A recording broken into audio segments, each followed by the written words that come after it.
전도서 5장 1절부터 7절까지의 말씀, 우리 한 절씩 읽고 7절은 합독해서 읽도록 하겠습니다. 제가 먼저 읽겠습니다. 너는 하나님의 집에 들어갈 때에 내 발을 삼갈지어다.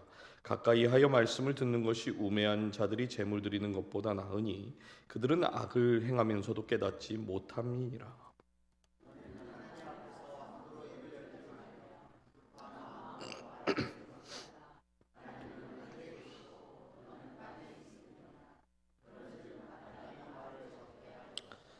걱정이 많으면 꿈이 생기고 말이 많으면 우매한 자의 소리가 나타나느니라.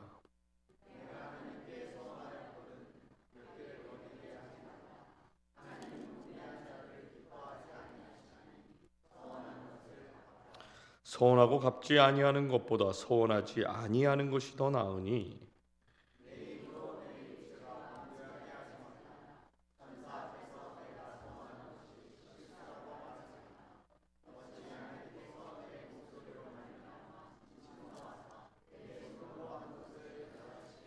함께 읽겠습니다.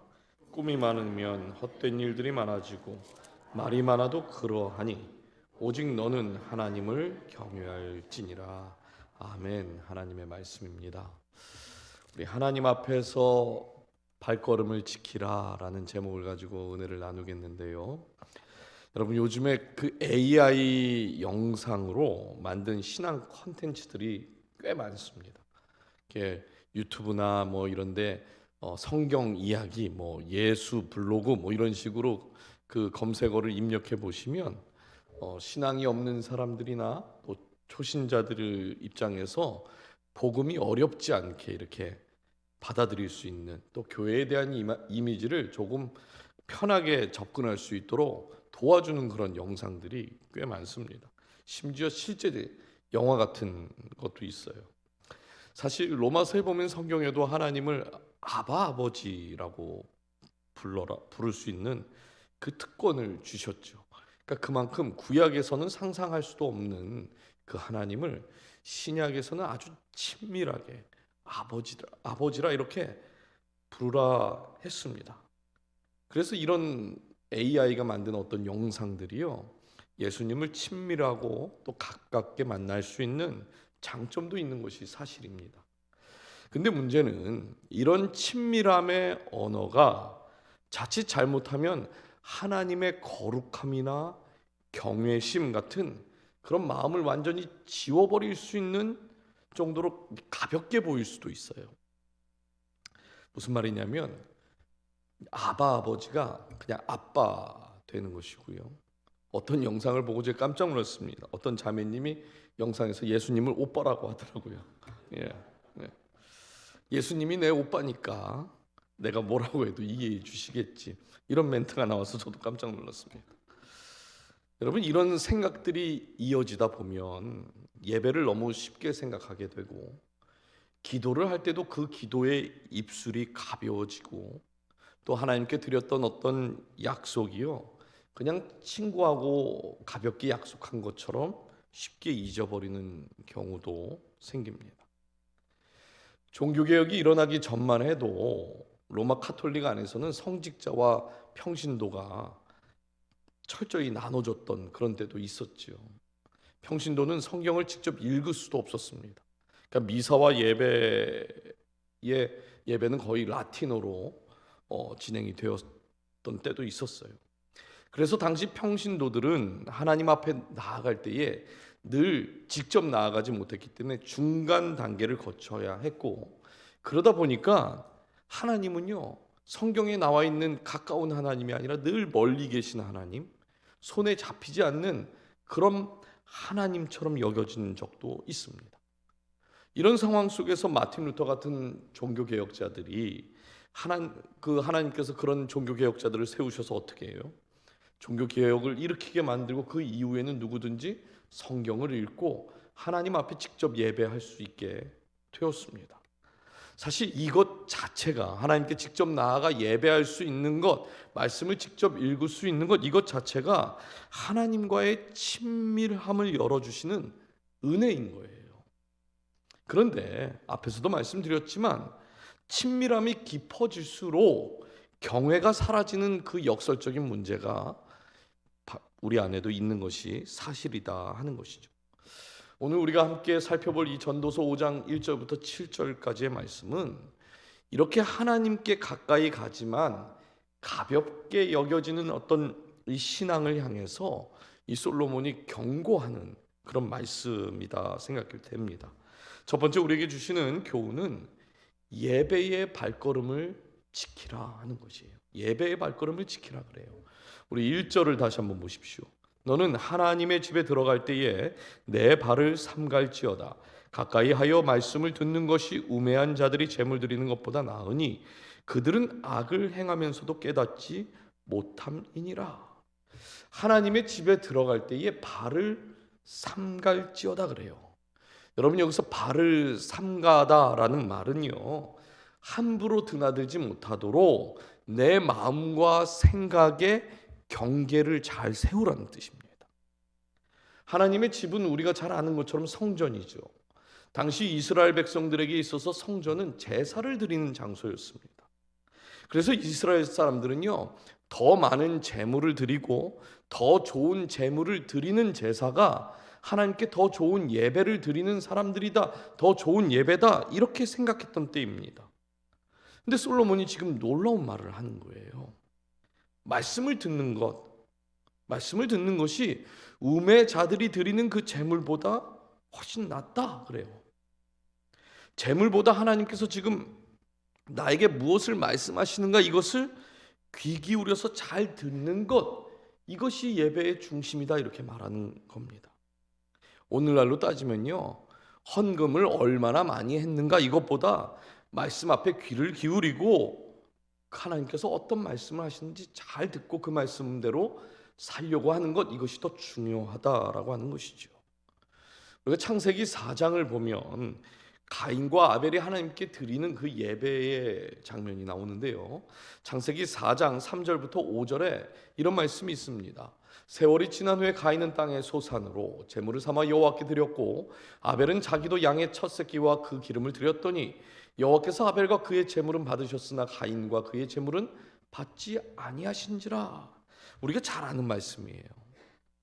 두 사람은 모두 예배를 다 드렸습니다. 둘 다 하나님께 제물도 가져왔어요. 근데 하나님께서는 아벨이 드린 그 제물은 받으셨고 가인과 가인이 드린 제물은 받지 않았다, 이렇게 말씀합니다. 여러분, 이것이 무엇을 말해주는 걸까요?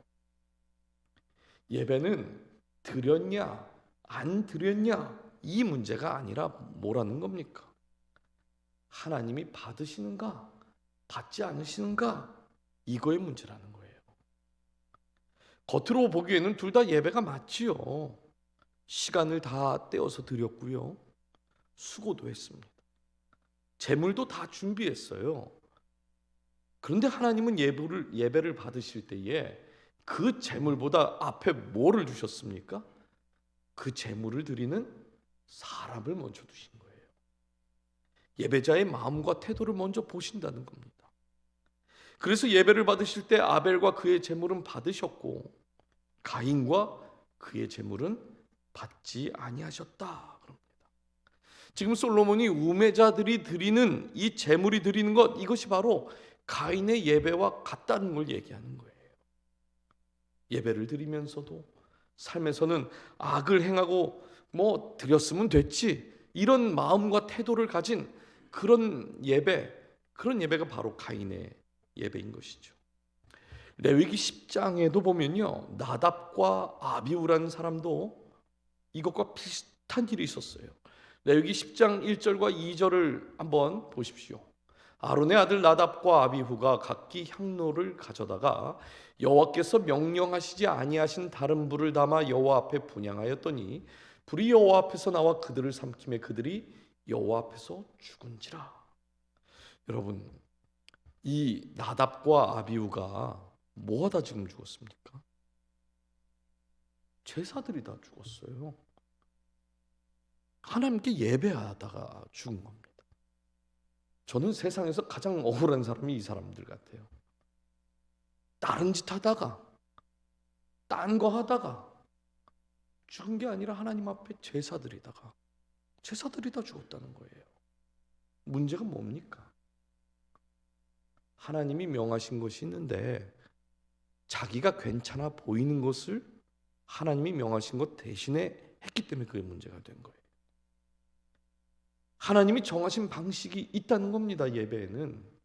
그런데 그것을 다 무시하고 자기들이 보기에 괜찮아 보이는 그 방식으로 예배를 드리다가 심판을 받게 됐어요. 그러자 레위기 10장 3절에 모세가 아론에게 이렇게 이야기를 해요. 이는 여호와의 말씀이라 이르시기를 나는 나를 가까이 하는 자 중에서 내 거룩함을 나타내겠고 온 백성 앞에서 내 영광을 나타내리라 하셨느니라. 아론이 잠잠하니. 여러분, 지금 모세가요, 하나님을 가까이 하는 사람에게 하나님은 무엇을 나타낸다고 하십니까? 하나님의 거룩함을 나타내시고 온 백성들 앞에서 하나님의 영광을 나타내신다 그래요. 그러니까 우리가 하나님 앞에 예배를 드릴 때에 뭐가 제일 먼저 나타나야 돼요? 예배하는 자들 앞에서는 하나님의 거룩함이 드러나야 되고 하나님의 영광이 나타나는 것이 정상적인 예배인 겁니다. 그 예배가 잘 드려진 예배인지 아닌지는 하나님의 거룩함, 하나님의 이름, 하나님의 영광이 드러나면 되는 거예요. 아, 그러면 하나님께서 아벨과 아벨의 제물을 받으신 것처럼 그 사람과 그 사람이 드리는 모든 제물도 다 받으시는 겁니다. 그게 거룩함이 드러나는 것이고 영광이 드러나는 것이죠. 근데 나답과 나비우가 이 하나님의 거룩을 무시했기 때문에 죽은 거예요. 그것을 모세가 그의 형인 아론에게 말했는데 아론이 그게 무슨 소리냐고 지금 이럽니까? 아니요, 아무 말도 하지 못해. 아론도 알았다는 거예요. 어떤 예배가 하나님이 기뻐하시는 예배인지 아론도 알았기 때문에 아무 말 못하는 겁니다. 이런 측면에서 오늘 우리의 예배는 어떤가요? 사실 저 같은 목사에게 참 무서운 말씀이에요, 이 말씀. 저도 전에는 이런 생각을 했던 적이 좀 있거든요. 졸더라도 교회 나오는 게 어디냐고. 에? 나와서 조는 것도 그것도 다 은혜 아니냐고. 일단 예배당 안에 들어와 있으면 그게 은혜지 이렇게 생각했던 적이 분명 저에게도 있었습니다. 물론 예배의 자리에 발걸음을 옮기는 것 자체가 귀한 믿음의 결단인 건 맞습니다. 그런데 오늘 솔로몬이 하는 말을 다시 한번 생각해 보십시오.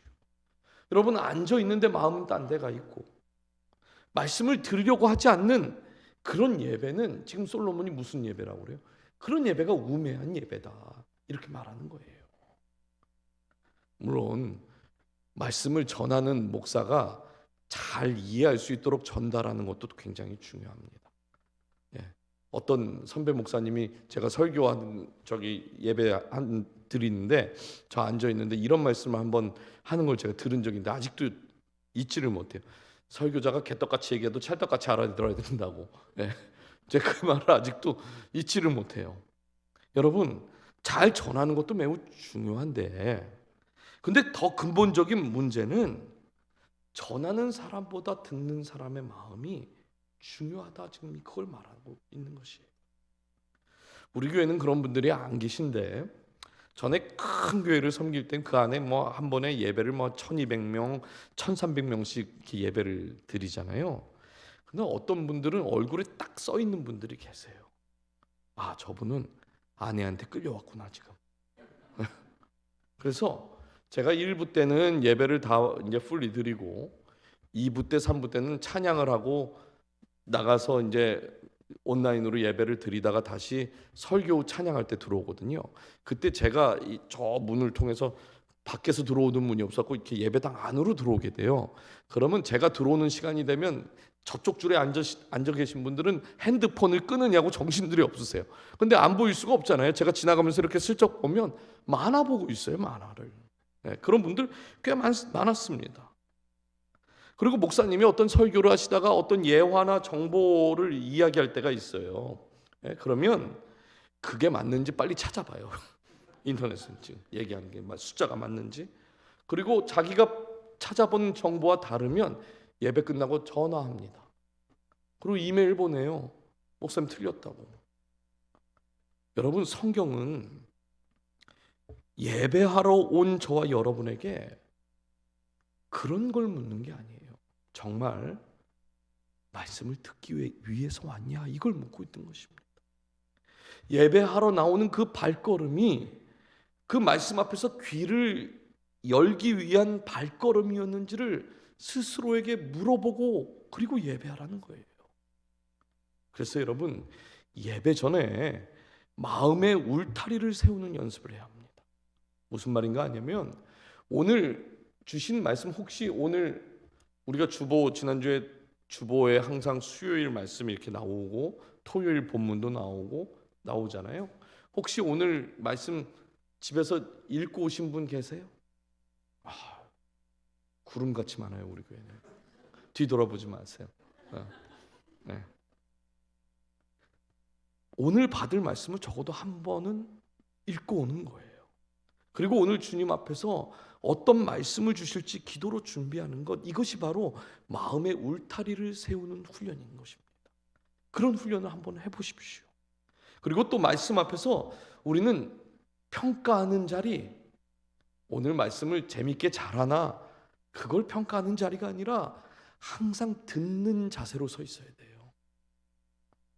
오늘 말씀은 들어보니까 우리 남편이 와서 딱 들었어야 되는데, 이 말씀은 우리 첫째 녀석이 와서 꼭 들었어야 되는데 집에 가서 얘기해 줘야겠다.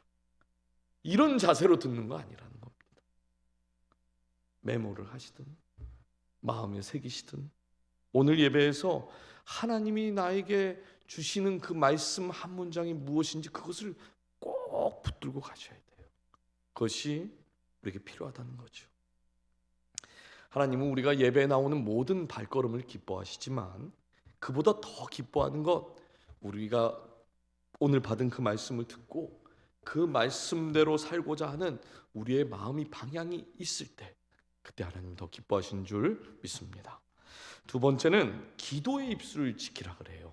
우리 2절과 3절 한번 읽어주실까요? 시작.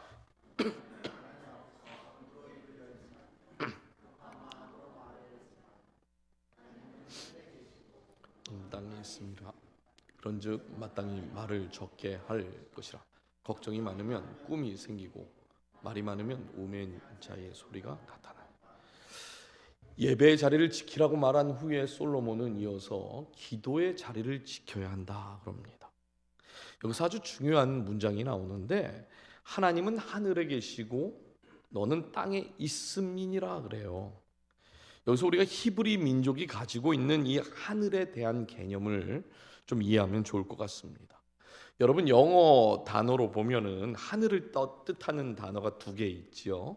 스카이라는 단어와 헤븐이라는 단어가 있습니다. 스카이는 우리가 눈으로 보는 그 하늘이 맞아요. 딱 보면 보이는 건 스카이입니다. 반면 헤븐은 영적인 세계, 영적인 영역을 이야기할 때 주로 사용하는 단어예요. 그러니까 우리가 보고 듣고 경험하는 것 너머에 다른 차원이 있다, 이것을 이야기하는 거예요. 그러니까 하나님께서 하늘에 계시고 우리는 이 땅에 있다라는 말은 하나님과 우리가 사는 차원이 아예 다르다, 이걸 말하는 겁니다. 그래서 우리가 하늘에 계시는 하나님을 생각하면서 기도를 할 때에 어떤 공간적인 개념을 생각하면서 기도를 한 것이 아니라, 하나님은 우리의 인식 넘어, 우리가 보고 듣고 경험한 것 저 너머에 계시는 그 하나님이라는 것을 기억하면서 지금 기도하라는 거예요. 근데 솔로몬이 2절 앞부분에 뭐라고 말해요? 하나님 앞에서 함부로 입을 열지 말며, 하나님 앞에서 말을 꺼낼 때 조심해야 한다 그래요. 여러분, 우리는 이 땅에 있는 존재이기 때문에 한계가 분명한 피조물입니다. 그렇죠? 반대로 하나님은 창조주시고 전능하시며 영원하신 분이세요. 이거 우리가 잘 알고 있는 사실이에요. 그렇죠?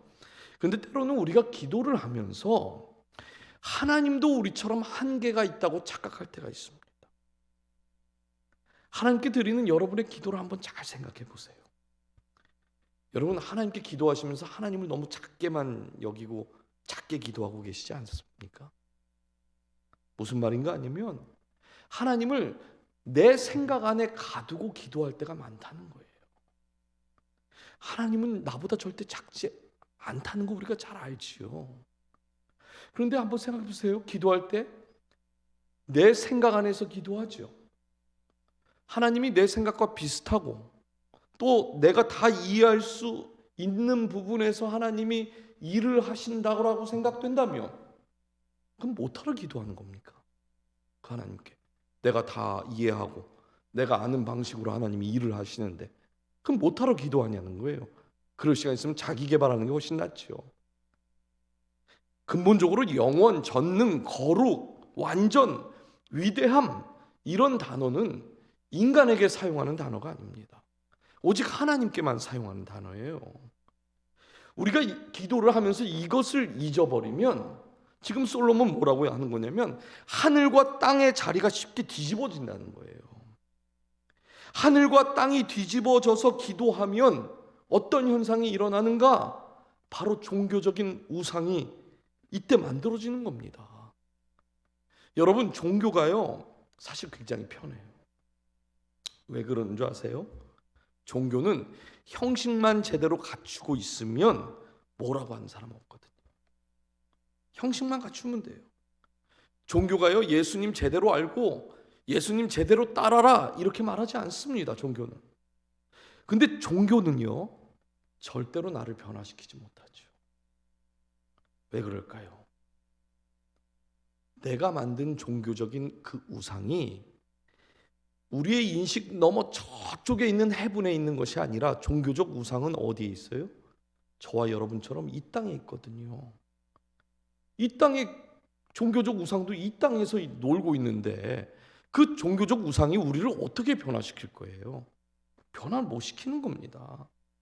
그래서 히브리적 개념에서 하늘은 땅을 덮고 있는 존재가 있는데 그것이 하늘이라는 거고 하늘을 벗어난 땅이 존재할 수 있는 겁니까? 모든 땅은 다 하늘이 덮고 있잖아요. 그렇죠? 그러니까 그 하늘에 계신 아버지께서 이 땅에 있는 모든 만물을 다 다스리고 계신다. 지금 이걸 얘기하는 겁니다. 성경에도 보면 기도와 관련해서 이해 안 되지만 순종으로 나아갔던 기도의 사람이 그래서 있어요. 바로 하박국 선지자라는 사람인데 지난번에도 제가 한번 말씀드렸는데 이 하박국 선지자는 본인이 선지자인데도 불구하고 하박국서 1장 2장을 한번 보세요. 하나님께 따지고 묻고 항의를 합니다. 어째서 악인이 형통하고 왜 불의한 자들이 의인을 삼켜버리게 하나님 도대체 왜 내버려 두시는 거냐고 막 따져요. 근데 하나님께서 이 선지자에게 뭐라고 하시냐면 바벨론을 들어서 내가 이스라엘을 심판하실 거다 이렇게 말합니다. 하나님께서 그 말씀을 하자 하박국이 그 음성을 듣고 난 후에 하박국 3장으로 가서 기도를 하는데 뭐라고 기도하는가 한번 잘 들어보세요. 3장 2절입니다. 여호와여 내가 주께 대한 소문을 듣고 놀랐나이다. 여호와여 주는 주의 일을 이 수년 내에 부응하게 하옵소서. 이 수년 내에 나타내시옵소서. 진노 중에라도 긍휼을 잊지 마옵소서. 분명히 선지자가요 하나님이 바벨론을 들어서 이스라엘을 심판하시겠다 이렇게 말하니까 놀랐어요. 이해가 안 되는 거예요. 그러나 그의 기도가 항의하고 따지고 불평 불만을 가졌던 그 기도가 바뀌어 버렸습니다. 주의 일을 나타내 달라고. 진노 중에라도 하나님의 그 긍휼을 잊지 말아 달라고 바뀌었어요. 여러분, 이것이 바로 하늘에 계신 하나님을 인정하는 기도인 겁니다. 오늘 본문 3절을 한번 다시 보실까요? 말이 많으면 우매한 자의 소리가 많다 그래요. 말이 많으면. 오늘 말씀이 참 저를 참 부끄럽게 많이 만드는데 저는 어딜 가든지 말을 많이 해야 되거든요. 우리가 말이 많아지는 그 순간 한번 잘 생각해 보십시오. 언제 말이 많아집니까? 언제 말이 많아지나요? 일단 저는 어떤 모임이 있는데 거기서 누군가 말을 안 하면 불안해요. 그래서 제가 막 진행을 해야 될 것 같은 그런 막 그 두려움 같은 게 좀 있습니다. 그래서 누가 있을 때 대신 말해주는 사람이 참 고마워요. 근데 말하는 사람이 없으면 제가 그 모임의 분위기가 이상할까 봐 말을 합니다. 말을 많이 하면 어떻게 돼요? 실수할 확률이 높겠죠. 대부분 마음이 불안할 때 말이 많아져요. 걱정이 많아지면요, 말이 많아집니다. 계산이 많을수록 말이 많아지는 거예요. 심지어 우리가 기도를 할 때도 하나님께 설명하는 말이 너무 많습니다. 하나님, 제 상황 아시죠? 제가 요즘 얼마나 힘든 것도 다 아시죠? 이렇게 되면 안 되는 이유, 주님이 지금부터 잘 얘기할 테니까 잘 들어보십시오. 우리 기도가 이런다는 거예요. 물론 우리가 하나님께 우리의 상황을 아뢰는 건 나쁜 거 아닙니다. 시편에도 보면 다윗이요, 사소한 것까지 하나님께 다 아뢰잖아요. 하나님, 내가 뭐 이거 억울해 죽겠고 뭐 이렇게 막 이러쿵저러쿵 막 그래. 근데 시편의 기도를 보면 결정적인 차이가 있습니다. 다윗이 이러쿵저러쿵 다 얘기한 다음에 결국 마지막에 가서는 뭐라고 하냐면, 그러나 저는 주님을 믿겠습니다. 주님의 뜻대로 하십시오. 이렇게 끝이 나거든요. 그 우리의 기도는 어때요? 시편 기도랑 좀 일단 비슷해요. 시작이 이러쿵 저러쿵 다 얘기해요. 그리고 나서 끝에 결론을 주님의 뜻대로 하십시오. 이럽니까 우리가? 어떠세요? 자, 다 지금 앞에 잘 들으셨죠? 그러니까 이제 제 말대로 주님 들어주셔야 된다. 혹시 우리 기도가 이럴 때가 많지 않습니까? 지금 솔로몬이 분명하게 말하고 있는 거예요. 하나님 앞에서 함부로 입을 열지 말고 마땅히 말을 적게 해라. 여기서 말을 적게 하라는 것은 기도를 짧게 해라 이런 뜻이 아닙니다. 하나님을 설득하려고 하는 말, 하나님을 가르치려고 하는 말, 그런 말 하지 말라는 거예요. 여러분, 하나님은요, 우리에게 정보가 필요하신 분이 아니거든요. 그래서 예수님께서도 마태복음 6장 6절과 7절에 이렇게 말씀하세요. 또 기도할 때에 이방인과 같이 중언부언하지 말라. 그들은 말을 많이 하여야 들으실 줄 생각하느니라. 그러므로 그들을 본받지 말라. 구하기 전에 너희에게 있어야 할 것을 하나님 너희 아버지께서 아시느니라. 지금 예수님은 뭐라고 그러세요? 하늘에 계신 우리 아버지는 너가 구하지 않아도 구하기 전에 이미 있어야 할 그것을 다 알고 계신다고 그래요. 그러니까 정보 많이 필요 없다는 거예요. 다 아는데, 하나님 제가 어저께 이런 아시죠? 안다고 지금 계속 이런다는 거예요. 지금 안다고. 그 다음 근데 또 얘기하고 또 상황 설명 얘기하고 또 여기 이런다는 거죠. 여러분, 제가 오늘 아주 중요한 비밀을 알려드립니다. 우리가 기도하는 이유는 하나님은 이미 다 우리의 상황을 아신다 했어요. 문제는 뭐예요? 우리가 하나님의 뜻을 모르는 거잖아요. 그래서 기도하는 거예요. 우리의 상황을 하나님이 다 아시는데 우리의 상황 다 얘기하다가 하나님 듣고, 그래 진짜 참을 오늘 3개였다 이렇게 하고 얘기하려고 그러면 가잖아요. 우리는 오늘 바쁘다고. 그러니 하나님의 뜻을 알 방법이 없으니까 기도해도 응답이 안 된다 자꾸 이러는 겁니다. 앞에서도 말씀드렸지만 기도는요 절대 하나님을 설득하는 시간이 아닌 거예요. 오히려 내 마음이 하나님의 뜻에 설득되도록 하는 것이 바로 기도인 거예요. 그래서 기도가 깊어지면 말은 줄어들고 오히려 하나님을 신뢰하는 고백이 자꾸만 더 나오는 것이죠. 사랑하는 여러분, 우리 기도가 바뀌어야 합니다. 하나님, 사실 저는 잘 모릅니다. 제 생각에는 이 길이 더 좋아 보이는 것 같기는 한데요, 하나님 저 진짜로 잘 모르겠어요. 만약에 주님께서 다른 길로 이끌어 주신다면 하나님 제 마음도 그 길로 가도록 순종하게 해 주십시오. 제 눈을 그때 열어주시고 제 마음도 그때 좀 열어주십시오. 그리고 여기서 한 걸음 더 나아가서 여러분 실제 기도하는 시간을 확보하셔야 돼요. 많은 분들이 뭐라고 이야기하는가? 바빠서 기도를 못 한대요. 바빠서. 바쁘니까 기도하는 거예요. 그렇죠? 얼마나 우리가 바쁘면 해야 될 일이 너무 많잖아요. 너무 많은데 하나님의 뜻을 모르고 너무 바쁜 일 하다 보면 내 뜻대로 하게 되고 내 마음대로 하게 되고, 그러면 실수할 확률이 올라가고 실패할 확률이 올라가기 때문에 그래서 기도하는 겁니다. 바쁘면 바쁠수록 뭐 해야 된다고요? 기도해야 되는. 옆에 보시고 바쁠수록 더 기도하래요. 뭐 이러시면 안 돼요. 네, 우리 모두가 바쁘기 때문에 더 기도하는 거예요. 마지막 세 번째, 서원의 발걸음을 지키라 그럽니다. 서원의 발걸음. 4절부터 7절은 솔로몬이 하나님께 드린 약속에 대한 이야기입니다. 여러분, 서원이란 말 들어보셨죠? 굉장히 무서운 말이에요. 그렇죠? 사실 서원은 강제로 시킨 것이 아니라 내가 자원해서 하는 거거든요. 제가 고3 때 이제 대학을 가야 하니까 급한 마음에 하나님께 서원이 뭔지도 모르고 뭐라고 기도를 했냐면, 하나님, 제가 이번엔 저에겐 재수가 없습니다. 재수가 절대 없기 때문에 이번에 꼭 붙어야 됩니다. 그러니 이번에 하나님께서 붙여주신다면 제 삶을 하나님 앞에 바치겠습니다. 이렇게 약속을 해버렸어요.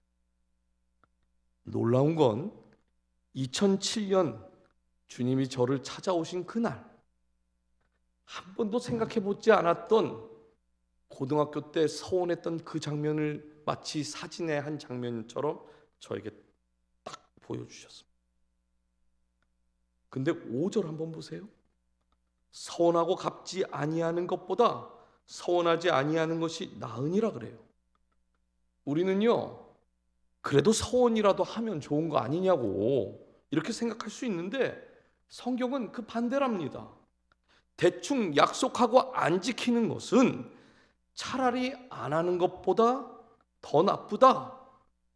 이 말에는 어떤 전제가 깔려 있냐면, 하나님 살아계시고 하나님은 우리가 한 기도뿐만 아니라 우리가 한 약속도 다 기억하시는 분이다, 이렇게 말씀하는 거예요. 그리고 5절 앞 4절 중간을 보시면, 하나님은 우매한 자들을 기뻐하지 아니하시나니 서원한 것을 뭐라고 그래요? 갚으라. 서원을 안 지키면 우매한 자들이 일단 되는 겁니다. 사실 우리가 사람 앞에서 열심히 노력을 했는데 안 되는 경우도 있잖아요. 그렇죠? 아니, 열심히 최선을 다해서 노력을 했는데 안 돼요. 그러면 뭐라고 그럽니까? 사람들한테는. 제가 만약에 박 목사님한테 뭐 약속을 했는데 최선을 다해서 했는데 안 됐어요.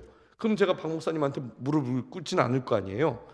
목사님 미안합니다. 최선을 다했는데 그 일이 잘 안 됐어요. 그럼 박 목사님이 뭐 저 멱살을 잡겠습니까? 뭐 하겠어요? 아유, 목사님 최선을 다하셨는데 충분히 이해합니다. 우리는 그럴 수 있다는 거예요, 사람은.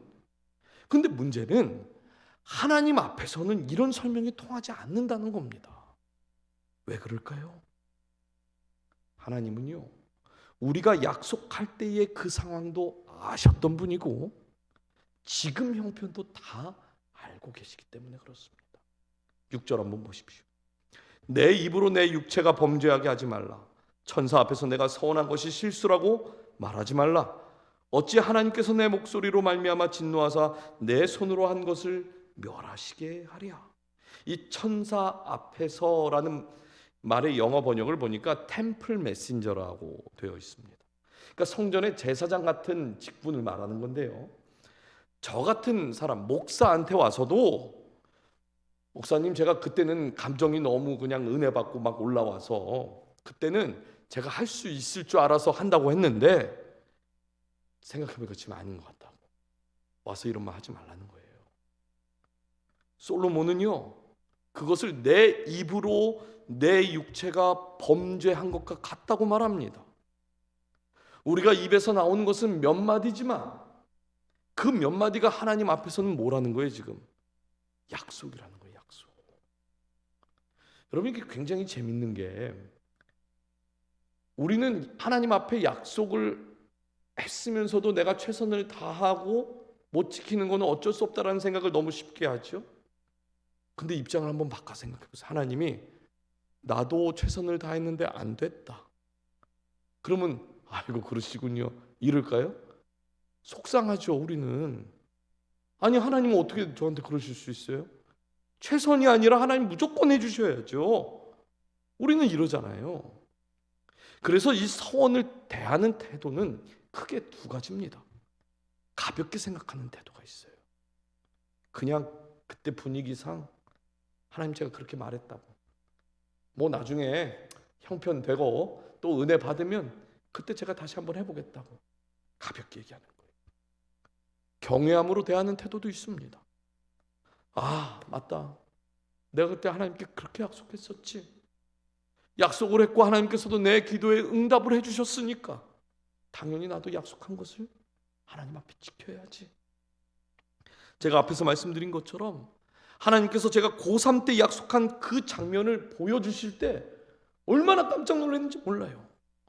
도무지 부정할 수가 없는 겁니다. 그때가 94년도거든요. 제가 94년도 고3 때 서원을 한 그 장면을 2007년에 딱 보여주는데 어떻게 이걸 우연이라고 할 수 있겠어요? 저는 제가 그렇게 약속한 걸 한 번도 기억을 해본 적이 없었습니다. 어떻게 생각한 거예요?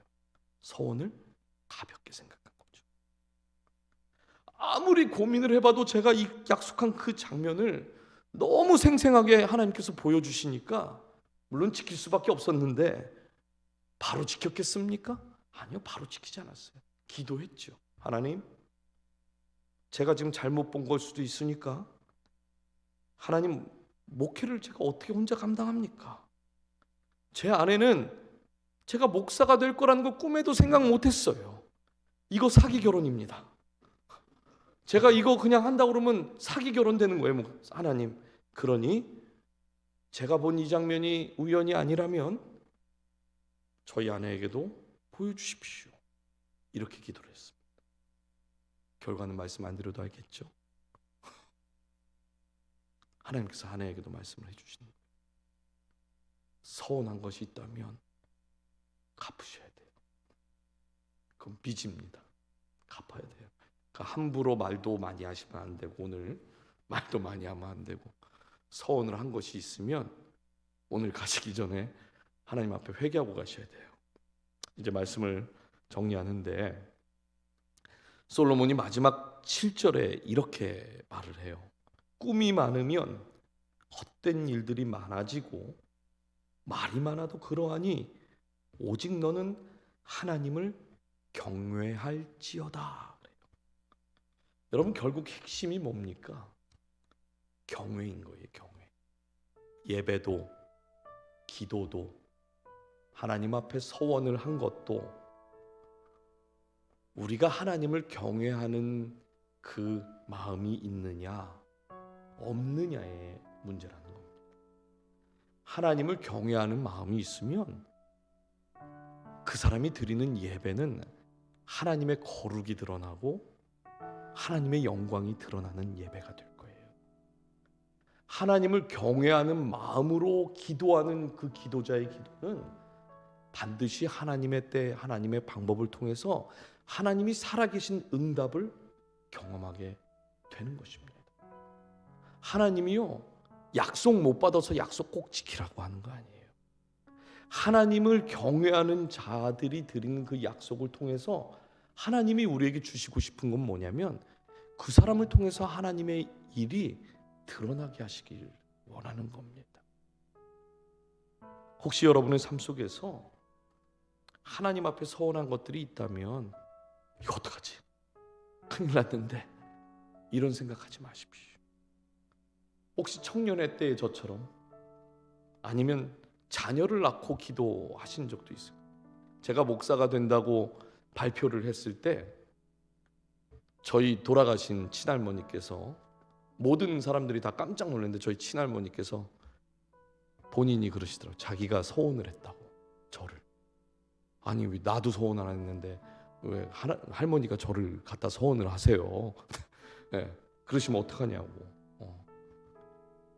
누가 했든 간에 또 어려운 형편에서 우리가 한 해를 시작하면서 하나님 앞에서 서원하였던 기도가 있다면 하나님 서원한 걸 모른 척하지 말라고 하는 겁니다. 모른 척하는 것 그거 답이 아니에요.